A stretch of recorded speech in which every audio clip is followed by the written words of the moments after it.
ഈശോയ്ക്കും അമ്മയ്ക്കും 1000 നന്ദി. പ്രത്യക്ഷീകരണത്തിൻ്റെ സാക്ഷിയായി എന്നെ എൻ്റെ കുടുംബത്തെ അനുഗ്രഹിച്ച തമ്പുരാനും ഈശോയ്ക്കും നന്ദി പറയുന്നു. എൻ്റെ പേര് ബിന്ദു. ഞാൻ കോട്ടയം ജില്ലയിലെ കാഞ്ഞിരപ്പള്ളി തമ്പലക്കാട്ട് ഇടവയിൽ നിന്ന് വരുന്നു. ഞാൻ കൃപാസനത്തിൽ വരാനുണ്ടായ കാരണം ഞാൻ കാഞ്ഞിരപ്പള്ളി പാർലർ നടത്തുകയാണ്.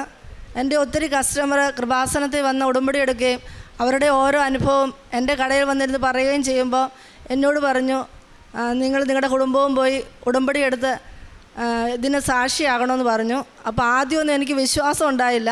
പക്ഷേ ഞാൻ കടയിലിരുന്ന് ഫോണിൽ റീൽസിൽ ഇതിലെല്ലാം കാണുമ്പോൾ ആദ്യമൊന്നും എനിക്ക് വിശ്വാസം വന്നില്ല. പിന്നെ അത് കഴിഞ്ഞിട്ട് ഞാൻ ഒത്തിരി പേരിങ്ങനെ പറയുന്നുണ്ട്, അവരുടെ സാക്ഷ്യം പറഞ്ഞു കഴിഞ്ഞപ്പം എനിക്കും അങ്ങനെ ഒരു അനുഭവം ഉണ്ടായി. അന്ന് എനിക്ക് യൂട്രസിൻ്റെ അകത്ത് പ്രശ്നമായിരുന്നു. അപ്പോൾ ഇവർ പറയുന്നത് കേട്ടുകൊണ്ട് ഇവർ പ്രാർത്ഥനാ പുസ്തകം അങ്ങനെ എല്ലാം കൊണ്ട് പ്രാർത്ഥനയെല്ലാം തന്നതിൻ്റെ ഫലമായി ഞാനും കടയിലിരുന്ന് പ്രാർത്ഥിക്കാൻ തുടങ്ങി. അങ്ങനെ എനിക്കൊരു അനുഭവം മാതാവിൽ നിന്ന് കിട്ടിയപ്പം ഞാൻ ഇവിടെ വന്നു. പക്ഷേ അന്ന് എനിക്ക് ഉടമ്പടി എടുക്കാൻ പറ്റുമെന്ന് അറിയത്തില്ലായിരുന്നു. അങ്ങനെ എൻ്റെ മോനെയും കൊണ്ട് ഞാൻ വന്ന് ഇവിടെ ആദ്യം ഉടമ്പടി എടുത്തു. ഇവൻ ഉടമ്പടി എടുത്ത് 3 മാസം കഴിഞ്ഞ് പുതുക്കാൻ വന്നപ്പം ഞാനും 3 മാസം കഴിഞ്ഞ് എൻ്റെ ഉടമ്പടി പൂർത്തിയാക്കാൻ വന്നപ്പോൾ എൻ്റെ ഹസ്ബൻഡും എടുത്തു. അങ്ങനെ ഞങ്ങൾ 3 പേരും ഇപ്പം ഉടമ്പടിയിലാണ്. ഇപ്പം എൻ്റെ മോന് വേണ്ടി സാക്ഷ്യം പറയാനാണ് ഞാനിവിടെ വന്നേക്കുന്നത്.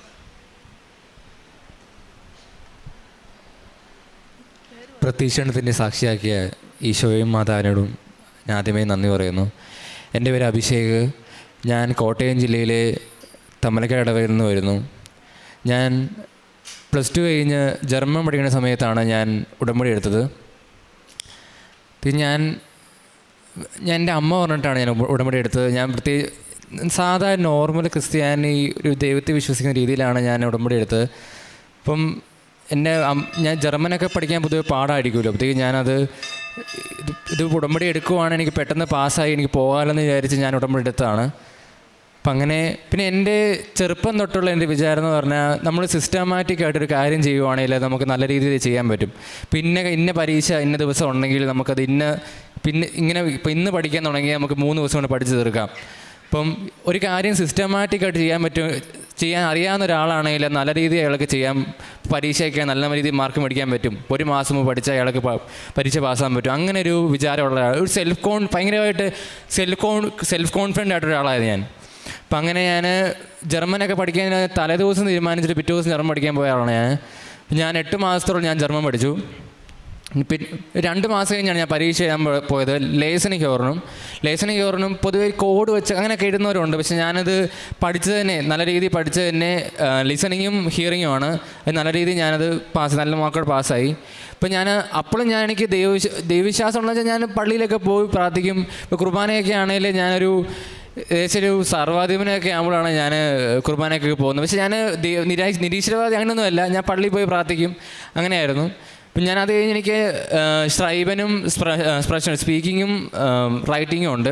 അപ്പം ഞാൻ അത് എഴുതാൻ വേണ്ടി ഞാൻ ഡൽഹിക്ക് പോയി. ഒരെണ്ണം വെച്ചാണ് പോയത്. ഡൽഹിക്ക് 2 പ്രാവശ്യം പോയി, കിട്ടിയില്ല. പഞ്ചാബിന് പോയി. ഇപ്പൊക്കെ എൻ്റെ വിചാരം എന്ന് പറഞ്ഞാൽ ഞാൻ പഠിച്ച എനിക്ക് കിട്ടും, നീ പഠിക്കാത്തതുകൊണ്ടാണ് എനിക്ക് കിട്ടാത്തത്, അങ്ങനെ ഒരു വിചാരം എനിക്ക്.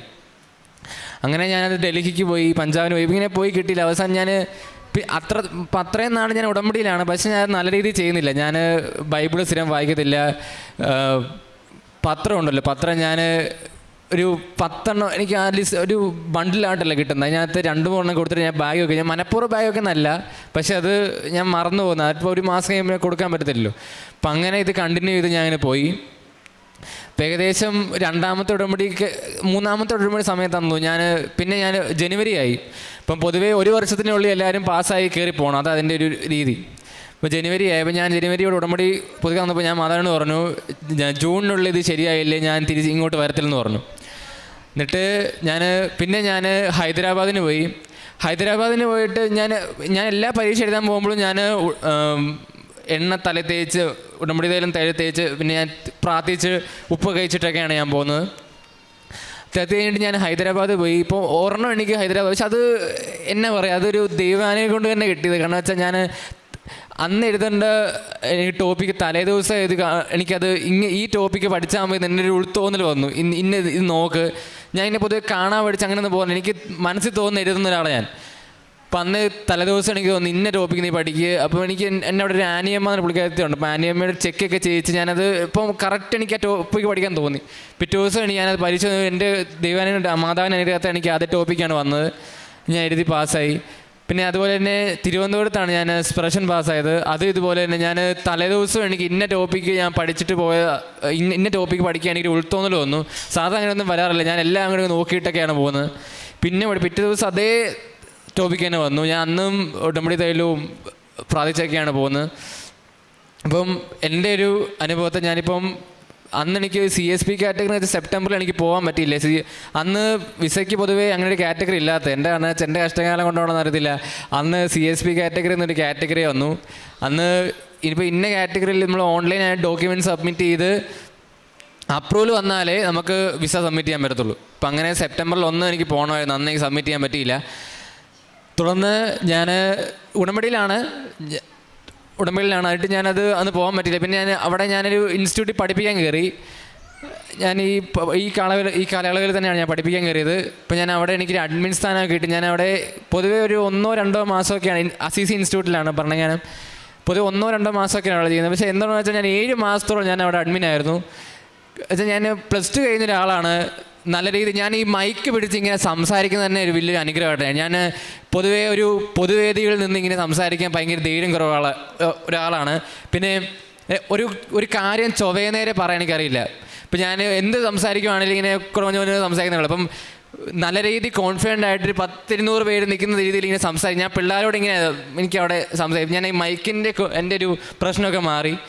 അങ്ങനെ ഞാൻ 7 മാസം അവിടെ ആയിരുന്നു. ഇപ്പം ഞാൻ വിസയ്ക്ക് വെച്ചു, വിസ കിട്ടി. പിന്നെ ഈ കാലം എനിക്ക് എന്നാ പറയാം, ഈ റിജക്ഷൻ വരാൻ സാധ്യതയുണ്ട്. വാലിഡിറ്റി 1 വർഷം കഴിഞ്ഞാൽ ചിലപ്പോൾ റിജക്ഷൻ വരാനുള്ള സാധ്യതയുണ്ട്. അപ്പോൾ അതുകൊണ്ട് അതാണെന്ന് വെച്ചാൽ ഞാൻ ഒന്നുകൂടെ പോയി B1 പരീക്ഷ എഴുതി. എനിക്ക് B1 പരീക്ഷ ഒറ്റയടിക്ക് കിട്ടി. ഇപ്പം ഞാൻ പറയുന്നത് നമ്മുടെ കോൺഫിഡൻസ് നല്ലതാണ്, പക്ഷെ ദൈവാനുഗ്രഹം ഇല്ലാതെ നമുക്ക് ഒരു പരിപാടി നടക്കത്തില്ല. ഇപ്പം ഞാൻ ഇപ്പോഴും ഉടമ്പടിയിലാണ്. ഇത് തുടർന്ന് ഇതുപോലെ പോകും. ഇപ്പം എനിക്ക് പറയുന്നത് അമ്മയുടെ അനുഗ്രഹത്താൽ അമ്മയുടെ അനുഗ്രഹത്താൽ എനിക്ക് എല്ലാം ശരിയായി. ദൈവത്തിന് നന്ദി. Thank you.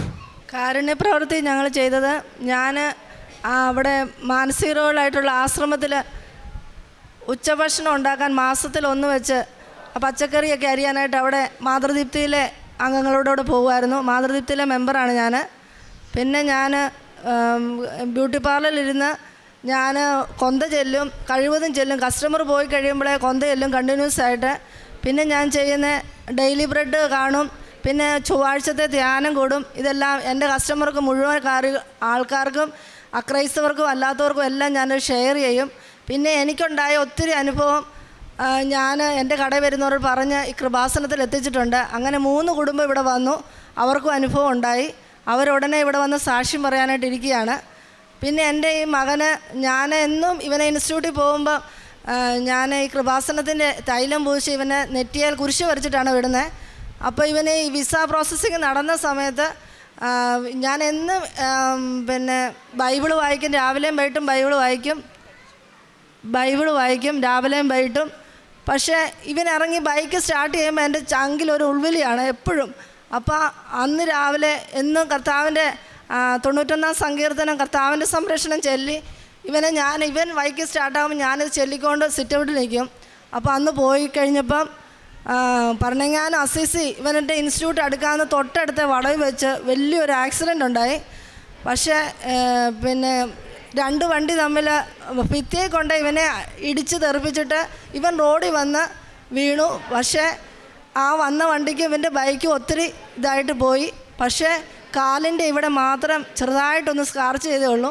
പക്ഷേ ഞങ്ങൾ വിസ പ്രോസസ്സിങ്ങിന് വെച്ച് ഈ കേസ് വല്ലതും വന്നെങ്കിൽ എന്നാ ചെയ്യുന്ന ഓർത്തോണ്ട് ഞങ്ങൾക്ക് ഭയങ്കര പേടിയായിരുന്നു. പക്ഷേ അതിനെല്ലാം മാതാവും ഈശോയും എൻ്റെ കുഞ്ഞിനെ ഞങ്ങളുടെ കുടുംബത്തെ രക്ഷിച്ച് ഒത്തിരി അനുഗ്രഹം തന്നിട്ടുണ്ട്, ഒത്തിരി കൃപ തന്നിട്ടുണ്ട്. ഈ ഉടമ്പടി വസ്തുക്കൾ ഉപയോഗിച്ചതിൻ്റെ ഫലമായിരുന്നു ഞാൻ ഒത്തിരി വിശ്വസിക്കുന്നുണ്ട്. എൻ്റെ യൂട്രസിൻ്റെ പ്രശ്നം മാറി. എൻ്റെ 13 ഈ ഗർഭപാത്രം തള്ളി ബ്ലീഡിങ് ആയിരുന്നു. അതെല്ലാം എനിക്ക് 13 പോയിൻറ്റിൽ ഇപ്പം ഞാൻ അത് ഈടെ പോയി സ്കാൻ ചെയ്തപ്പം 6 ആയി. പിന്നെ എനിക്ക് ഹെർണിയയുടെ അസുഖമുണ്ട്. ഇപ്പം ഞാൻ നട്ടലിന് ബെൽറ്റ് ഇട്ടിരിക്കുവാണ്. അപ്പം ഞാൻ ഉടമ്പടി വസ്തുക്കൾ വെച്ച് ഞാൻ അത് ഉപയോഗിച്ചതിൻ്റെ ഫലമായിട്ട് എനിക്ക് ഒത്തിരി അനുഭവം സാക്ഷിയും പറയാൻ ഈ കൃപാസനത്തിൻ്റെ അൾത്താരയിൽ വന്ന് എൻ്റെ കുടുംബത്തെ ഞങ്ങളെ അനുഗ്രഹിച്ചതിന് ഈശോയ്ക്കും മാതാവിനും 1000 നന്ദി പറയുന്നു. എൻ്റെ കാൽ വഴുതുന്നു എന്ന് ഞാൻ വിചാരിച്ചപ്പോഴേക്കും കർത്താവേ, അങ്ങയുടെ കാരുണ്യം എന്നെ താങ്ങി നിർത്തി. സങ്കീർത്തനം 94:18 വചനമാണ്. ദൈവത്തിൻ്റെ അനന്തമായ സ്നേഹവും കൃപയും കരുണയും നമ്മെ ഒരിക്കലും വീഴാൻ അനുവദിക്കാതെ നമ്മെ താങ്ങി നിർത്തുന്ന ഒരു വലിയൊരു പദ്ധതിയാണ് ഉടമ്പടി. നമ്മുടെ ശക്തി കൊണ്ടല്ല, ദൈവകൃപയുടെയും ദൈവത്തിൻ്റെ കാരുണ്യം കൊണ്ടും നമ്മെ നിലനിർത്തുന്ന ഒരു ദൈവത്തിൻ്റെ ഒരു വലിയ ഒരു സ്നേഹബന്ധമാണ് ഉടമ്പടി. മരിയൻ ഉടമ്പടി ദൈവവുമായിട്ടുള്ള ഒരു ആത്മീയ ബന്ധമാണ്. അങ്ങയുടെ കാരുണ്യം എന്നെ താങ്ങി എന്നത് ഉടമ്പടി മക്കളുടെ ഓരോരുത്തരുടെയും ജീവിതാനുഭവങ്ങൾ ഇവിടുന്ന് സാക്ഷ്യപ്പെടുത്തുമ്പോൾ നമുക്ക് മനസ്സിലാക്കുന്നതാണ്. ഈശോയും അമ്മയും എങ്ങനെയാണ് ഓരോ ഉടമ്പടി മക്കളെയും താങ്ങി നിർത്തുന്നതും അവരെ സംരക്ഷിക്കുന്നതും അവരെ സ്നേഹപൂർവ്വം മുന്നോട്ട് നയിക്കുന്നതും ഓരോ സാക്ഷ്യത്തിൽ നമുക്ക് മനസ്സിലാക്കാൻ സാധിക്കുന്നതാണ്. ഇപ്പോൾ നമ്മൾ കേട്ട സാക്ഷ്യം, അഭിഷേകിൻ്റെ സാക്ഷ്യം, ഈ മകൻ ആദ്യം ഉടമ്പടി എടുത്തത് അമ്മ പറഞ്ഞപ്പോഴാണ്. ആദ്യം അമ്മയും അച്ഛനുമൊക്കെ ആയിട്ട് കൂടെ ഒന്നിച്ചാണ് വന്നത്. മകനാണ് ആദ്യം ഉടമ്പടി എടുത്തത്. ആദ്യം ഉടമ്പടി എടുത്തപ്പോൾ അത്ര സീരിയസ് അല്ലായിരുന്നു. നമുക്കറിയാം, യങ് ജനറേഷൻ പ്രാർത്ഥനയിൽ എങ്കിലും അമ്മ പറഞ്ഞപ്പോഴനുസരണത്തോടെ ഉടമ്പടി എടുത്തെങ്കിലും അത് നല്ല രീതിയിൽ കൊണ്ടുപോകുവാനായിട്ട് മകന് സാധിച്ചില്ല എന്ന് മകൻ അഡ്മിറ്റ് ചെയ്യുന്നുണ്ട്. പിന്നീട് ഈ മകൻ നല്ലൊരു തീക്ഷ്ണതയോടുകൂടി പുതുക്കാൻ വന്നപ്പോഴാണ് കൂടുതൽ ഈശോയുടെ അമ്മയോടും ചേർന്ന് നിൽക്കുകയും ഓരോ ഇൻ്റർവ്യൂവിന് പോയപ്പോഴും പഠിക്കുന്ന കാര്യത്തിന് ഓരോ ഡോക്യുമെൻ്റ് സബ്മിറ്റ് ചെയ്തപ്പോഴും ഉടമ്പടി വസ്തുക്കളായ ഉപ്പും കുരിശ് വരച്ച് തൈലം ഉപയോഗിച്ച് കുരിശ് വരച്ച് പ്രാർത്ഥിച്ചിട്ടാണ് ഈ മകൻ പോകുന്നത്. അതിൻ്റെ ഫലമായിട്ടാണ് ഇന്നിപ്പോൾ ഈ മകന് നഴ്സിങ്ങിന് പോകാനായിട്ട് റെഡിയായിട്ട് പരിശുദ്ധ അമ്മയുടെ സന്നിധിയിൽ പ്രതിഷ്ഠീകരണത്തിൻ്റെ സാക്ഷിയായിട്ട് ഇന്ന് ഈ മകനും കുടുംബവും വന്ന് നിൽക്കുന്നത്. പരിശുദ്ധ അമ്മയുടെ ഒരു വലിയൊരു അനുഗ്രഹമാണ് ഈ മകൻ്റെ ജീവിതത്തിൽ. കാരണം നമ്മളൊരിക്കലും ചിലപ്പോൾ ഒരുപക്ഷെ നമ്മളൊരു ഫെയിലിയർ ആയിരിക്കാം, പലപ്പോഴും പരാജയപ്പെടാം. പക്ഷെങ്കിൽ ഈശോ ദൈവം നമ്മളോട് ചെയ്തിരിക്കുന്ന വാഗ്ദാനം അത് ഒരിക്കലും മാറാത്ത വാഗ്ദാനമാണ്. നമ്മൾ മറന്നാലും ദൈവം ഒരിക്കലും നമ്മളെ കൈവിടില്ല, നമ്മളെ മറക്കില്ല എന്നുള്ളൊരു വലിയ സാക്ഷ്യമാണ് ഈ അമ്മ സാക്ഷ്യപ്പെടുത്തിയത്. ദൈവം കൂടെ നിൽക്കുന്നതും ഒരുപക്ഷെ ഈ അമ്മയുടെ പ്രാർത്ഥനയുടെ ആസ്ഥയിലായിരിക്കാം ഈ മകന് ലഭിച്ച കൂടുതൽ അനുഗ്രഹങ്ങളും സംരക്ഷണവുമെല്ലാം. നമ്മുടെ ജീവിതത്തിലെ ഉടമ്പടി മക്കൾ എക്സ്പീരിയൻസ് ചെയ്യുന്ന അനുഭവങ്ങൾ മറ്റുള്ളവരോട് സാക്ഷ്യപ്പെടുത്തുമ്പോഴാണ്, അവർക്ക് വിശ്വാസം കൈമാറ്റം ചെയ്യുമ്പോഴാണ് അവരുടെ ജീവിതത്തിലും പുതിയ അനുഗ്രഹങ്ങൾ ദൈവത്തിൽ നിന്ന് ലഭിക്കുന്നത്. അങ്ങനെ ഈ അമ്മയാണ് ഈ മകനുള്ള വിശ്വാസം കൈമാറുകയും പിന്നീട് ഈ മകനെ കരങ്ങൾ പിടിച്ച് മുന്നോട്ട് നയിക്കുകയാണ് ഉടമ്പടി ജീവിതത്തിൽ. അങ്ങനെയാണ് ഈ മകനും പതുക്കെ ഈശോയുടെയും അമ്മയുടെയും ചേർന്ന് നിൽക്കാനും പ്രാർത്ഥനയിൽ ജീവിതം മുന്നോട്ട് നയിക്കാനും സാധിച്ചത്. നമ്മുടെ ജീവിതത്തിലും ഓരോ പ്രാവശ്യവും ഒരുപക്ഷെ പരാജയപ്പെടാം. എങ്കിലും നമ്മളെയും നമ്മുടെ കുടുംബങ്ങളെയും നമ്മുടെ കുടുംബത്തിലെ മക്കളെയും ആദ്യം ഈശോയും അമ്മയുമിലേക്കുള്ള സ്നേഹത്തിലേക്ക് കരം പിടിച്ച് മുന്നോട്ട് നയിക്കാം. നമ്മുടെ കുടുംബത്തിൽ കൂടുതൽ ദൈവസ്നേഹവും ദൈവകൃപയും നിറയുമ്പോൾ മറ്റുള്ളവർക്കും അത് ഷെയർ ചെയ്യാൻ സാധിക്കും.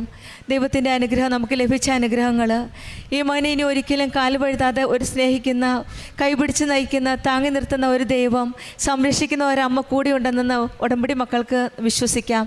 കാരണം ആക്സിഡൻ്റ് സമയത്തും അമ്മ എന്നും കുരിശ് വരച്ചാണ് ഈ മകനെ വിടുന്നത്. അതുകൊണ്ടാണ് അത്രയും വലിയ ആക്സിഡൻറ്റിൽ നിന്നും മകനെ സംരക്ഷിച്ചത്. ഈശോയും അമ്മയും കൂടെ ഉള്ളപ്പോൾ നമുക്കൊന്നും ഭയപ്പെടേണ്ട ആവശ്യമില്ല. നമ്മളെ താങ്ങി നിർത്തുന്ന ഒരു ദൈവമാണ് നമ്മുടെ കൂടെ ഉള്ളത്. അതുപോലെ തന്നെയാണ് രോഗസൗഖ്യവും.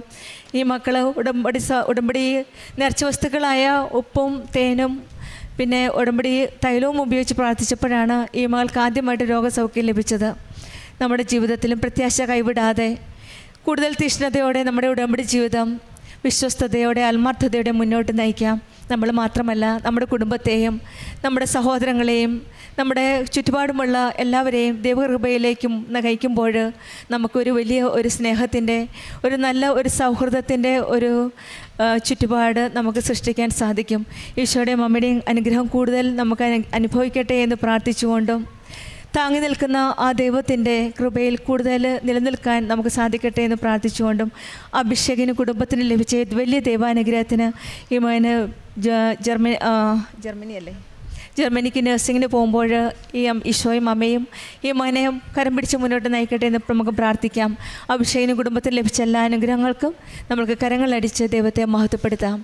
യേശുവേ നന്ദി, യേശുവേ സ്തുതി, ആവേ മരിയ. അത്യപൂർവ ദൈവാനുഭവങ്ങൾ ഇനി നിങ്ങൾക്കും സ്വന്തം.